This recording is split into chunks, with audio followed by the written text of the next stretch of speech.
Hello students. तो आज हम लोग न्यू चैप्टर शुरू करेंगे। उस चैप्टर का नाम डिटर्मिनेंट है, जो 12 में पढ़ना है, यानी आईएससी सेकेंड ईयर में। ये डिटर्मिनेंट चैप्टर जो है ये बहुत ही सिंपल है। आप बोलेंगे कि सर बार बार आप बोलते हैं कि ये सिंपल है वो सिंपल है, सभी को आप सिंपल ही बोलते हैं, लेकिन ऐसा ये है कि आप किसी भी चैप्टर के कंसेप्ट को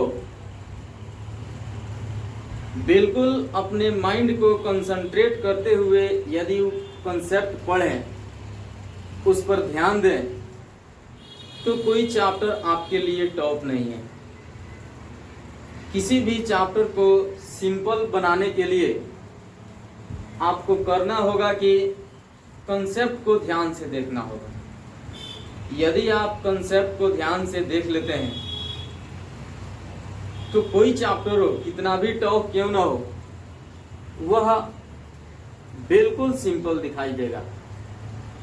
एक छोटा सा टॉपिक आप ध्यान से न देखिए तो वह बहुत बड़ा बन जाता है। इसलिए किसी भी चैप्टर का कंसेप्ट आप लीजिए तो उस चैप्टर के कंसेप्ट को ध्यान से देखिए, बिल्कुल सिंपल हो जाएगा। तो आइए अब हम लोग आज शुरू करते हैं डिटर्मिनेंट।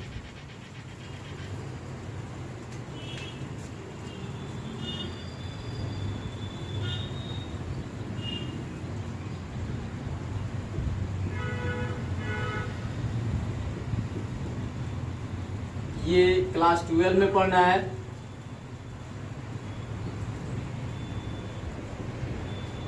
ठीक है, तो सबसे पहले हम जानेंगे कि ये डिटर्मिनेंट क्या है।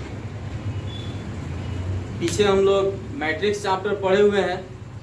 मैट्रिक्स चैप्टर का एक एक कंसेप्ट हम लोगों के माइंड में है। तो आप डिटर्मिनेंट पढ़िए। सेम यानी इसमें, यानी इस चैप्टर में जो है डिटर्मिनेंट में, इसमें बहुत सारा ऐसा चीज है जो मैट्रिक्स से रिलेटेड है। यदि आपके पास मैट्रिक्स का कंसेप्ट क्लियर हो तो ये और बिल्कुल सिंपल हो जाएगा। यदि उस कंसेप्ट को आप क्लियर नहीं रखें तो उस कंसेप्ट को भी क्लियर कर लीजिए, और फिर इस समय आप इस डिटर्मिनेंट चैप्टर को देखिए, इसके कंसेप्ट को देखिए। एक बार आप कंसेप्ट माइंड को कंसंट्रेट करके देखिएगा तो आप कभी नहीं भूल सकते हैं कि हाँ डिटर्मिनेंट में क्या क्या होता है। तो आइए हम लोग देखते हैं। सबसे पहले ये डिटर्मिनेंट जो है, डिटर्मिनेंट का हिंदी होता है सारणी। वो हिंदी तो बोर्ड पर नहीं लिख सकते हैं। यदि आप लोग को हिंदी लिखना है तो आप कॉपी और पेन को अपने पास रखिए। हिंदी बोलेंगे आप उसी समय लिख लीजिएगा। तो डिटर्मिनेंट जो है, डिटर्मिनेंट को हम लोग डबल वर्टिकल लाइन के बीच में रखते हैं, और ये डिटर्मिनेंट आप इस चैप्टर के पहले मैट्रिक्स चैप्टर पढ़े हैं। उस मैट्रिक्स चैप्टर में आपको स्क्वायर मैट्रिक्स मिला है। तो जब स्क्वायर मैट्रिक्स मिला है तो आप स्क्वायर मैट्रिक्स के बारे में अच्छे से जानते हैं कि स्क्वायर मैट्रिक्स में क्या होता है। स्क्वायर मैट्रिक्स में आपका ऑर्डर सेम होना चाहिए, ठीक है, यानी उसका नंबर ऑफ रो जो है वह नंबर ऑफ कॉलम के इक्वल होना चाहिए, तभी वह स्क्वायर मैट्रिक्स होगा। तो ये डिटर्मिनेंट चैप्टर जो है डिटर्मिनेंट में हम लोग को वैसा ही क्वेश्चन मिलेगा जैसे स्क्वायर मैट्रिक्स में था, यानी जिस तरह से स्क्वायर मैट्रिक्स में रो और कॉलम इक्वल रहता था वैसे ही रो और कॉलम इक्वल मिलेंगे हम लोगों को कहाँ, इस डिटर्मिनेंट चैप्टर में। यानी डिटर्मिनेंट उसी का हम लोग निकाल सकते हैं जिसका रो और कॉलम सेम हो, इक्वल हो, उसका हम लोग डिटर्मिनेंट निकाल सकते हैं। जिस डिटर्मिनेंट का रो और कॉलम सेम नहीं है उसका हम लोग डिटर्मिनेंट नहीं निकाल सकते हैं। यानी डिटर्मिनेंट में जो भी क्वेश्चन हम लोग को मिलेगा उसका रो और कॉलम यानी नंबर ऑफ रो और नंबर ऑफ कॉलम दोनों सेम मिलेगा। नंबर ऑफ रो यदि 2 है तो नंबर ऑफ कॉलम भी 2 मिलेगा। नंबर ऑफ रो यदि 3 है तो नंबर ऑफ कॉलम भी 3 होगा। यानी ऑर्डर 2x2 का हो, 3x3 का हो, 4x4 का हो, 5x5 का हो, 6x6 का हो, लेकिन इतना आगे हम लोग को अभी नहीं जाना है क्योंकि हम लोग के अभी सिलेबस में यानी 12 में 2x2 ऑर्डर वाले और 3x3 ऑर्डर वाले को ही पढ़ना है, वो चाहे मैट्रिक्स हो या डिटर्मिनेंट। तो आइए अब हम लोग देखते हैं इसको कि इस डिटर्मिनेंट को कैसे रख सकते हैं। तो सबसे पहले ये डिटर्मिनेंट जो है, इस डिटर्मिनेंट्स को डबल वर्टिकल लाइन के बीच में रखा जाएगा। तो ये डबल वर्टिकल लाइन क्या है, इसको कहा जाता है डबल वर्टिकल लाइन। यानी आपको इसके पहले ही भी हम बताए हुए हैं रो और कॉलम के बारे में। थोड़ा सा पीछे वाले कंसेप्ट को आप ध्यान से देख लीजिएगा, यानी मैट्रिक्स चैप्टर का कंसेप्ट आप लोग ध्यान से देखिएगा। तो उसको देखने के बाद यदि यहाँ आप पढ़ते हैं, देखते हैं तो बहुत ज़्यादा समझ में आएगा। तो डिटर्मिनेंट को हम रख दिए डबल वर्टिकल लाइन के बीच में। अब इसके अंदर हम लोग कुछ न कुछ नंबर्स रखेंगे, लेटर्स भी रख सकते हैं, दोनों रख सकते हैं, और उस नंबर्स को हम लोग एलिमेंट बोलते हैं। जैसे मैट्रिक्स चैप्टर में हम लोग बोलते थे वैसा ही इसके अंदर जो भी नंबर्स रखेंगे उसको हम लोग एलिमेंट बोलेंगे। तो यहाँ आइए देखते हैं A, B, C और D, ये 4 लेटर्स रख दिए उसमें, यानी 4 एलिमेंट हो गए। ये डबल लाइन जो दिखाई दे रहा है ये वर्टिकल लाइन है, यानी जब भी हम लोग डिटर्मिनेंट को रखेंगे डबल वर्टिकल लाइन के अंदर ही रखेंगे। न हम लोग को यदि हम लोग यहाँ ब्रेसेज बोले, ब्रैकेट बोले तो ये सही नहीं होगा, क्योंकि डबल वर्टिकल लाइन के अलावा और कुछ नहीं रख सकते हैं। तो इसको यहाँ रखा गया A, B, C और D। अब इसमें देखिए सबसे पहले आप डिटर्मिनेंट्स का डिफिनीशन यानी परिभाषा बहुत सिंपल बना सकते हैं। आप बुक के लैंग्वेज में मत जाइए, लेंदी डिफिनीशन आप मत पढ़िए, आप बिल्कुल छोटा डिफिनीशन पढ़िए, सटीक डिफिनीशन पढ़िए कि वह हमेशा आपके माइंड में रहेगा। तो इसका डिफिनीशन हम लोग क्या तैयार करेंगे, arrangement of element with in double vertical line is called determinant. यानी कि डिटर्मिनेंट को हम लोग डबल वर्टिकल लाइन के अंदर सजाएंगे या रखेंगे, उसको हम लोग कहेंगे क्या, डिटर्मिनेंट। तो सबसे पहले इसका डिफिनीशन भी आप लिख सकते हैं, लिख लीजिए।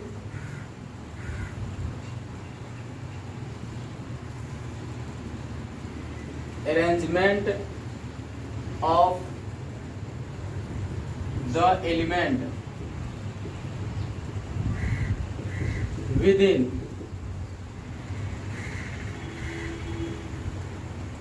double vertical line is called determinant. ठीक है, क्या बोलेंगे? Arrangement of the element with in double vertical line is called determinant. यानी डिटर्मिनेंट को हम लोग डबल वर्टिकल लाइन के अंदर जब सजा कर रखेंगे उसको कहेंगे डिटर्मिनेंट। आप समझ गए? एन अरेंजमेंट या अरेंजमेंट भी बोल सकते हैं of the element with in double vertical line is called determinant. अब देखिए, ये डिटर्मिनेंट को हम क्या किए? डबल वर्टिकल लाइन के अंदर रख दिए। और यहाँ आप जानते हैं, बहुत पहले से जानते हैं, बहुत पहले से नहीं, आप मैट्रिक्स चैप्टर से जान रहे हैं, समझ रहे हैं, देख रहे हैं कि इसमें रो होता है, कॉलम भी होता है। तो ये हो गया आपका फर्स्ट रो, जिसको हम लोग R1 लिख सकते हैं। ये हुआ सेकेंड रो, इसको हम लोग R2 लिखेंगे। ठीक है, ये हुआ फर्स्ट कॉलम, इसको C1 लिखेंगे। फिर ये हुआ सेकेंड कॉलम, इसको C2 लिखेंगे।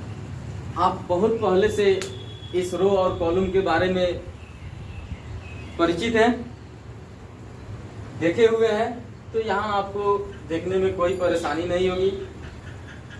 तो ये हम लोग का हो गया फर्स्ट रो, ये हुआ सेकेंड रो, फिर ये हुआ फर्स्ट कॉलम और ये हुआ सेकेंड कॉलम। यानी उसी चैप्टर में हम बताए हुए थे कि हॉरिजॉन्टल लाइन को हम लोग रो कहते हैं और वर्टिकल लाइन को हम लोग कॉलम कहते हैं। तो यहाँ डिटर्मिनेंट्स को ये क्या, डबल वर्टिकल लाइन के अंदर सजा दिए। अब देखिए, ये डिटर्मिनेंट उसी का होगा जिसका ऑर्डर सेम होगा। यानी डिटर्मिनेंट उसी का होगा जिसका ऑर्डर सेम होगा। ऑर्डर मीन्स आप समझते हैं कि नंबर ऑफ रो और नंबर ऑफ कॉलम इक्वल होगा। ठीक है, तो यहाँ जो डिटर्मिनेंट्स के में हम लोग एग्जाम्पल लिखे हुए हैं समझने के लिए, इस डिटर्मिनेंट्स में 2 रो है और 2 कॉलम है। यानी इस डिटर्मिनेंट्स का हम लोग का ऑर्डर जो है, ऑर्डर को हम लोग m/n भी कह सकते हैं। अब देखिए, ये number of row by number of column, जिसको m को रो कहा जाता है और n को कॉलम कहा जाता है। ठीक है, m/n number of row by number of column क्या होना चाहिए? इक्वल होना चाहिए। यानी इस m/n को हम लोग रो और कॉलम भी कह सकते हैं। अब इसमें यदि यहाँ हम लोग देखें तो इसमें नंबर ऑफ रो कितने हैं? 1 2 बाय नंबर ऑफ कॉलम कितने हैं? 1 2 2/2। यानी इसका ऑर्डर क्या हुआ? 2/2। अब ये डिटर्मिनेंट जो दिया हुआ है, इस डिटर्मिनेंट्स का वैल्यू हम लोग निकाल सकते हैं। क्यों निकाल सकते हैं? क्योंकि इस डिटर्मिनेंट्स का ऑर्डर इक्वल है, यानी ऑर्डर सेम है। इसमें नंबर ऑफ रो और नंबर ऑफ कॉलम की संख्या इक्वल है, तो इसका हम लोग वैल्यू निकाल सकते हैं। समझ गए? यहाँ इसका डेफिनेशन समझने में आप लोगों को कोई दिक्कत नहीं, सिंपल है।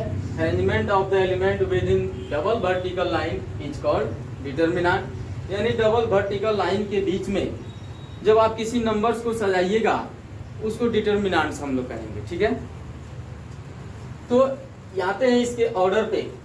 तो इसका ऑर्डर भी सेम है, यानी इसमें नंबर ऑफ रो 2 है और नंबर ऑफ कॉलम भी 2 है। तो इस डिटर्मिनेंट का ऑर्डर 2/2 है।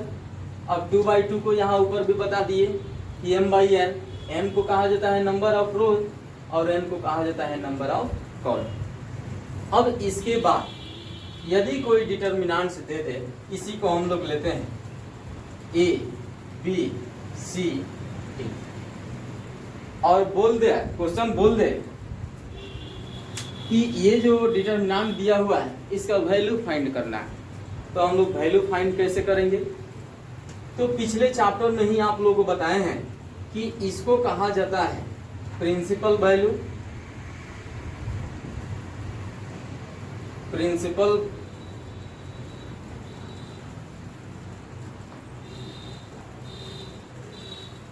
वैल्यू नहीं, प्रिंसिपल डायगोनल। क्या कहा जाता है? Principal diagonal. अब प्रिंसिपल डायगोनल में जब हम लोग मल्टीप्लाई करेंगे और मल्टीप्लाई करने के बाद जो हम लोग को मिलेगा उसको प्रिंसिपल वैल्यू भी बोल सकते हैं।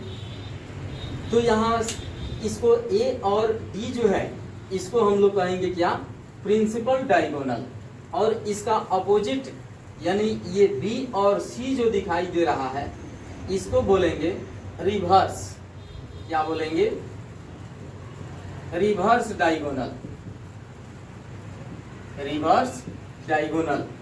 तो यहाँ पे ध्यान से थोड़ा सा देखिएगा कि ये ए और डी जो होगा ये प्रिंसिपल डायगोनल कहलाएगा। इसका अपोजिट, इसका अपोजिट ए और डी का अपोजिट जो बी और सी दिखाई दे रहा है ये रिवर्स डायगोनल कहलाएगा।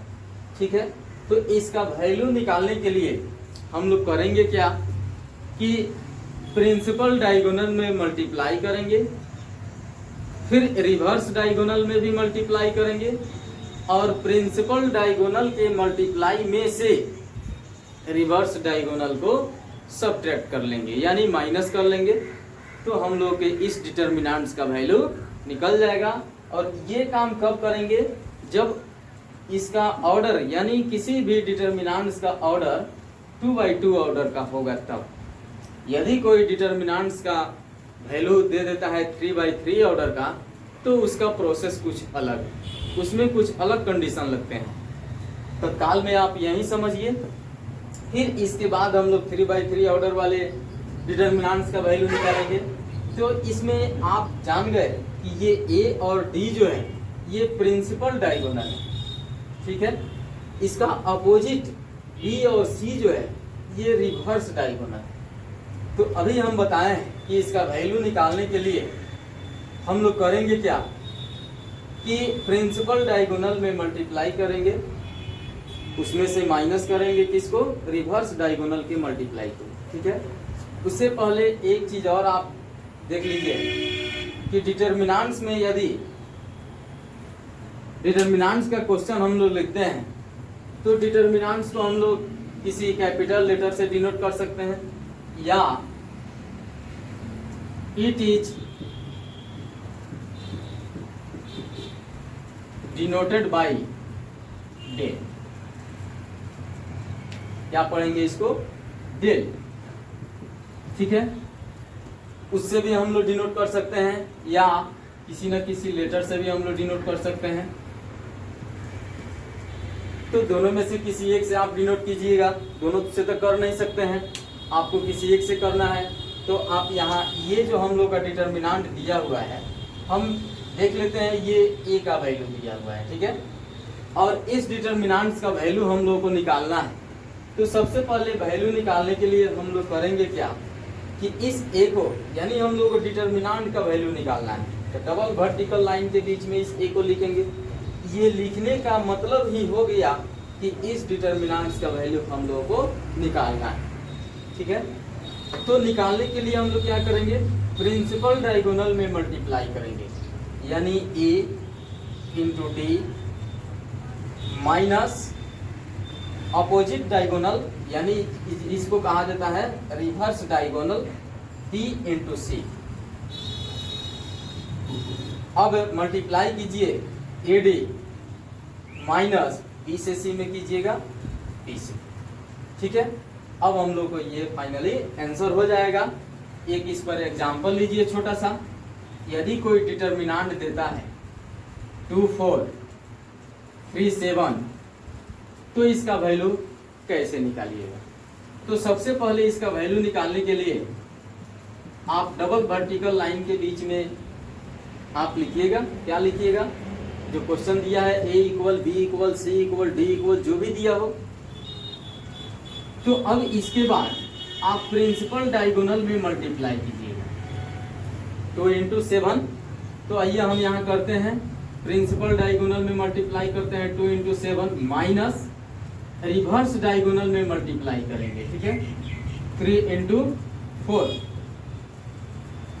प्रिंसिपल डायगोनल में मल्टीप्लाई कर दिए 2 इंटू 7। थोड़ा सा यहाँ ध्यान से देखिएगा, प्रिंसिपल डायगोनल में मल्टीप्लाई किए 2 इंटू 7 माइनस, ये माइनस कंपल्सरी।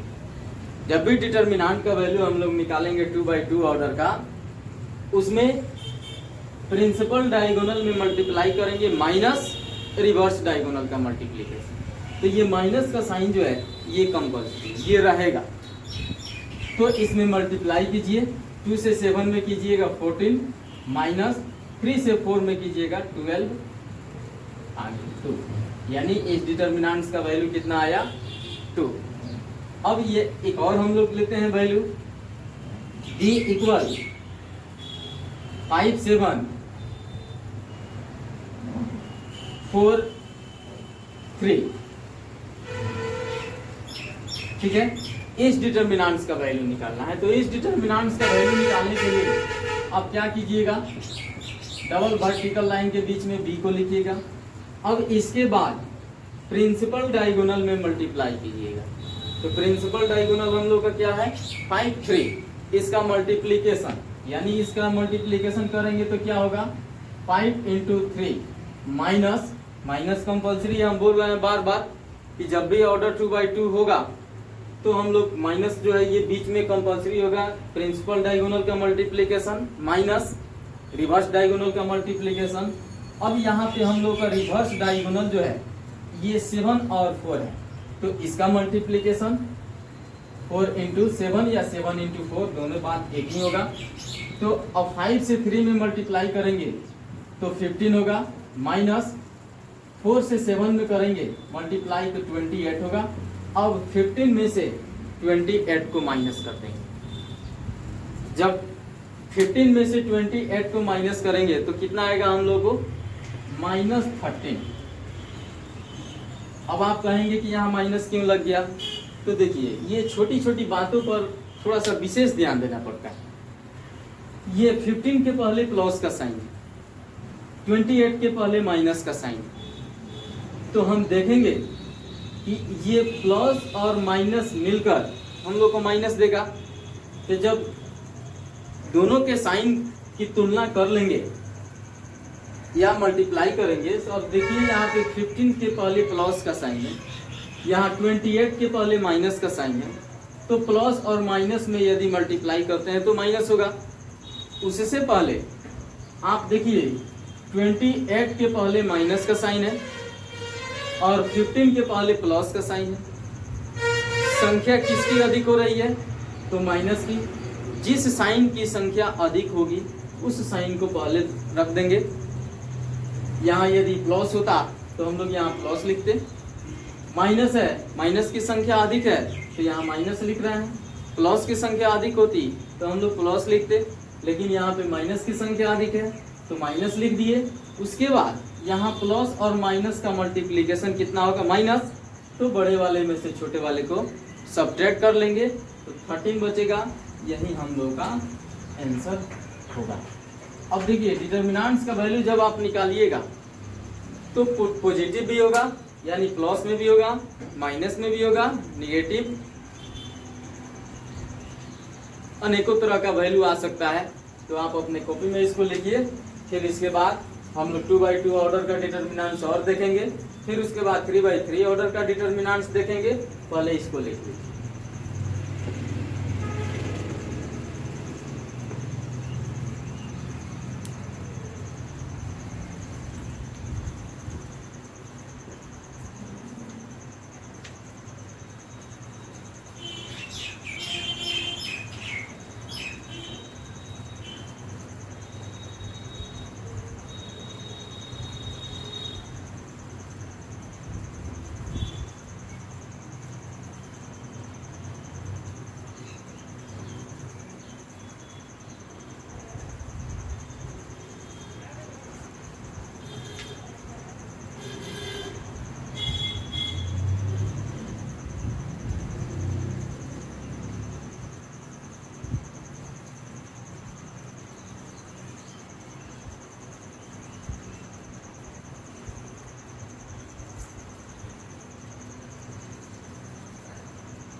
हो गया। तो आइए इस पर हम लोग 2-3 और एग्जाम्पल देख लेते हैं। 2-3 और एग्जाम्पल देख लेंगे तो ये पूरा क्लियर हो जाएगा। देखते हैं 2-3 और एग्जाम्पल, फिर उसके बाद हम लोग 3/3 ऑर्डर का डिटर्मिनेंट्स के वैल्यू निकालेंगे। तो यहाँ पे 2-3 एग्जाम्पल हम और लेते हैं। कोई डिटर्मिनेंट्स दे दिया 9 -10 5 -6 कि इस डिटर्मिनेंट्स का वैल्यू निकालना। तो सबसे पहले हम लोग क्या करेंगे, प्रिंसिपल डायगोनल का मल्टीप्लिकेशन यानी 9 इंटू -6 माइनस रिवर्स डायगोनल का मल्टीप्लिकेशन 5 इंटू -10। 9 से -6 में मल्टीप्लाई करेंगे तो -54 होगा। ये माइनस और ये माइनस मिलकर यहाँ प्लस देगा। 5 से 10 में मल्टीप्लाई करेंगे तो 50 होगा। ठीक है, यहाँ देखिए प्रिंसिपल डायगोनल का multiplication 9 into -6 minus reverse diagonal का मल्टीप्लिकेशन 5 इंटू -10। 9 से -6 में मल्टीप्लाई किए तो -54। ये माइनस और ये माइनस मिलकर प्लस दिया, तो यहाँ प्लस दिए लिखे। 5 में 10 से मल्टीप्लाई किए तो 50। अब यहाँ फिर वही कंडीशन अप्लाई हुआ। देखिए -54 है प्लस 50 है, माइनस की संख्या अधिक है तो यहाँ माइनस लगा देंगे। फिर माइनस से प्लस में मल्टीप्लाई जब करेंगे तो माइनस होगा, तो फिर बड़े वाले में से छोटे वाले को सब्ट्रैक्ट कर लेंगे तो कितना बचेगा 4। इस डिटर्मिनेंट्स का वैल्यू हो गया। ठीक है ना। एक और एग्जांपल लीजिए, -3 -4 -2 -1। तो यहाँ हम लोग इस डिटर्मिनेंट्स का वैल्यू निकाल रहे हैं। प्रिंसिपल डायगोनल का multiplication -3 into -1 minus reverse diagonal का मल्टीप्लिकेशन -4 इंटू -2 इक्वल। अब यहाँ देखिए ये माइनस माइनस मिलकर प्लस दे देगा। 3 से 1 में मल्टीप्लाई करेंगे 3 माइनस ये कंपलसरी है, फिर ये ब्रैकेट का माइनस और ये माइनस मिलकर प्लस देगा। 4 से 2 में मल्टीप्लाई करेंगे 8। फिर यहाँ वही कंडीशन अप्लाई हुआ, माइनस की संख्या अधिक है तो माइनस का साइन देंगे, फिर यहाँ प्लस और